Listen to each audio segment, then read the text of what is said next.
Next up, we have from the city of Temecula, Mr. Shawn Nelson.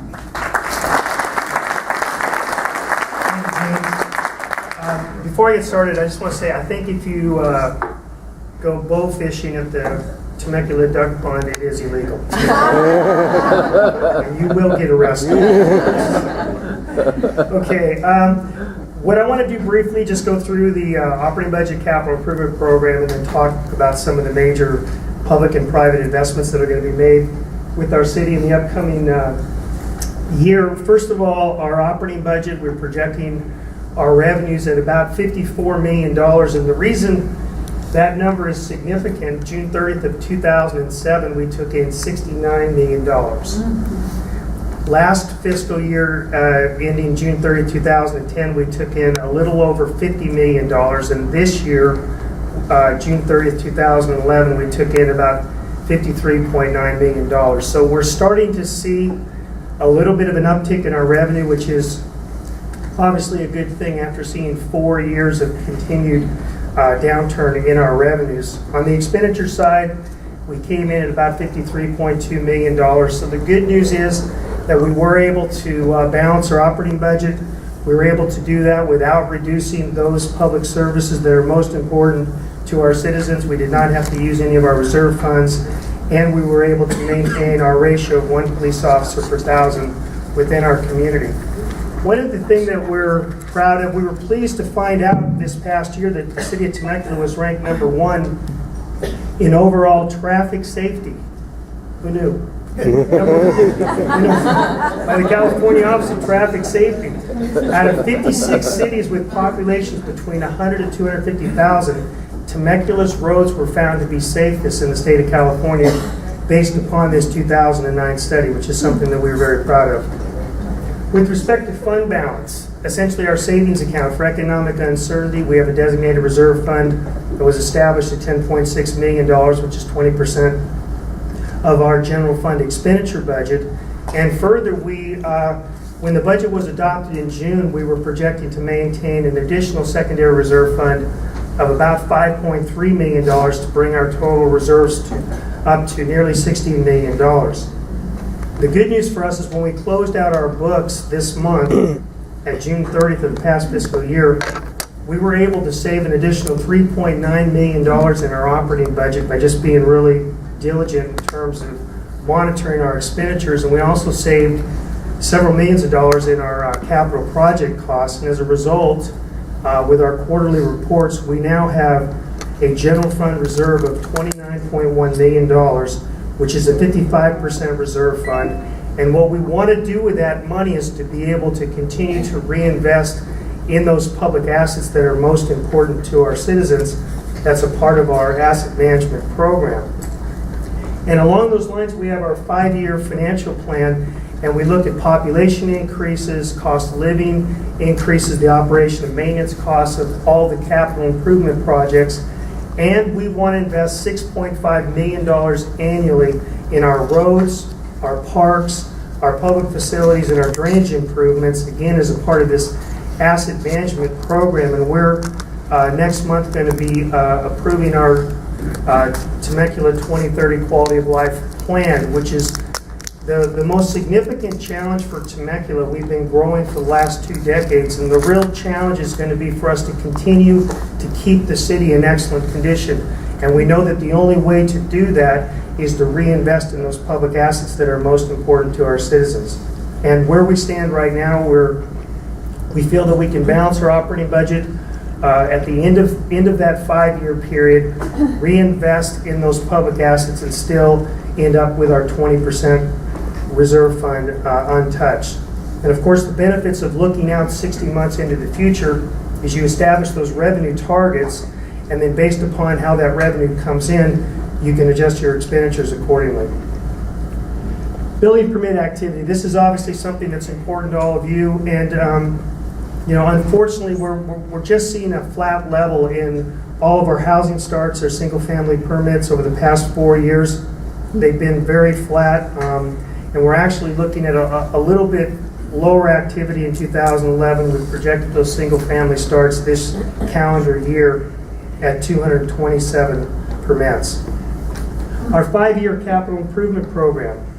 We've identified $261 million in funded capital projects over the next 5 years, and some of those significant projects include the French Valley Parkway interchange. This is a $200 million interchange project. It has its new connection approval from Federal Highways. The environmental documents have been completed, and we're doing this at breakneck speed. We're on year 11.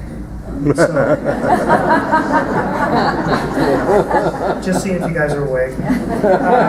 We anticipate that construction of phase 1 of this project is going to, which will be a southbound hook off ramp just north of the Winchester southbound off ramp. How many of you know we need some help there, right? Yeah. And then just south of the Y, and we're hoping to see construction begin on that project in the spring of 2012. The I-15 79 South interchange, the project report has been finally approved by Caltrans. We anticipate being out to bid on this project as well in mid-2012. The extension of Butterfield Stage Road from Marietta Hot Springs to Cali Chapos is anticipated to be under construction in early 2012. Citywide pavement rehabilitation, we started a project right now on Margarita Road, and we're planning to complete over $11 million in road rehabilitation projects over the next 18 months on Margarita, Yanez, Winchester roads, and the freeway overcrossings at Winchester and at Rancho California roads as well. So a lot of road maintenance work is going to be occurring over the next 18 months. As well as with city facilities, rehabilitations. We're planning to invest, again, as a part of the asset management plan, $500,000 annually in our public facilities, replacing HVAC systems, painting, flooring, cabinets, tables and chairs, whatever it takes to keep those facilities in excellent condition. In fact, our city council just approved a $300,000 contract to replace all the HVAC units at the Temecula CRC, which is, it's almost 20 years old now. It's hard to believe. I remember when we first opened it up, March 25th of 1994. I'm pretty good with dates when it comes to park facilities. Can't remember anything else, but redevelopment, affordable housing projects. We have 2 of them that are moving forward. The AmCal project, it's going to construct 45 affordable units on Pujol Street, and the 3rd and Front Street project. It has retail on the 1st floor, 25 residential units on the 2nd and 3rd floors, and office professional on the 4th floor. This is really a cool project, and both of those are projected to move forward during 2012. The Temecula Auto Mall sign, this sign project was completed this year as an $875,000 loan from the redevelopment agency to the Auto Dealers Association. I don't know whether our sign is taller than Marietta's or not. We're going to have to take the boom truck and we'll check it out soon. Anyway, this of course is obviously important because the auto dealers are one of the largest sales tax generators within the city. California State University, San Marcos at Temecula, we were so fortunate and grateful to the school district. We received a 10-year lease agreement for $1 a year, and I can tell you that happens almost nowhere. And we're really grateful for the partnership that we have with the Temecula Unified School District and our partnership with Cal State San Marcos. We were thrilled to open up this new campus in August of 2010. We have 200 students now with the capacity to grow it up to 500 students. So we really feel that this is going to be an important investment in our community and in the region as this project moves forward. And the City of Marietta invested $200,000 as well in redevelopment funds for this project as well. So this whole Twin Cities concept has been something that I've been really excited about. I feel it's really important for us to work together in these types of projects that really help to stabilize and really invest in this region. I think it's something that's very important. Fletcher Jones Mercedes-Benz, this project has really been slowed by the economy, but they're proposing to build a $40 million, 80,000 square foot facility that'll create over 100 new jobs. We're hopeful that this project is going to begin construction sometime in 2012. And finally, the Temecula Hospital on Temecula Parkway. Let's all do the wave.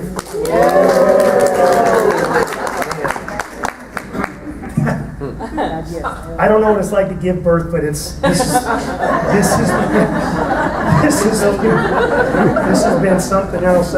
Anyway, they started the grading. We ended up having some issues with the Regional Water Quality Control Board and Army Corps. Got some good news on Friday. Regional Quality is going to issue the permit to get those guys moving forward. So they've begun the grading.